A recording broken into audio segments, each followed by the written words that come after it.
প্রকৃতির এক বিস্ময়কর সৃষ্টি, অথচ আজ অযত্ন আর অবহেলায় বিলীন হওয়ার পথে।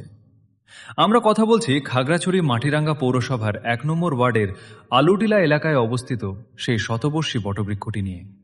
প্রায় ৫ একর জায়গা জুড়ে বিস্তৃত এই বিশাল বটগাছটি কেবল একটি গাছ নয়, বরং এই অঞ্চলের দীর্ঘ ইতিহাসের এক জীবন্ত সাক্ষী। শত বছর ধরে ডালপালা ছড়িয়ে এটি এলাকাটিকে ছায়া দিয়ে আগলে রেখেছে। কিন্তু অত্যন্ত পরিতাপের বিষয় এই যে যথাযথ পরিচর্যা ও রক্ষণাবেক্ষণের অভাবে আজ এই ঐতিহ্যবাহী বৃক্ষটি ধ্বংসের মুখে। সঠিক তদারকি না থাকায় প্রতিনিয়ত ভেঙে পড়ছে এর বিশালাকার ডালপালা, নষ্ট হয়ে যাচ্ছে এর প্রাকৃতিক সৌন্দর্য। জনগণের আকুতি, স্থানীয় সাধারণ মানুষের অভিযোগ, যথাযথ উদ্যোগ নিলে এই স্থানটি হতে পারত দেশের অন্যতম প্রধান আকর্ষণীয় পর্যটন স্পট।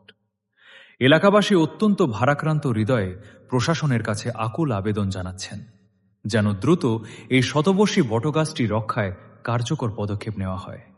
তারা চান এটি কেবল টিকে থাকুক তাই নয়, বরং সরকারি পৃষ্ঠপোষকতায় এটিকে একটি পূর্ণাঙ্গ পর্যটন কেন্দ্র হিসেবে গড়ে তোলা হোক। আমরা আশা করি সংশ্লিষ্ট প্রশাসন ও বন বিভাগ দ্রুত এই স্থানটি পরিদর্শন করবেন এবং এই অমূল্য প্রাকৃতিক সম্পত্তি রক্ষায় এগিয়ে আসবেন। আমাদের অবহেলায় যেন হারিয়ে না যায় মাটির এই প্রাচীন অলংকার।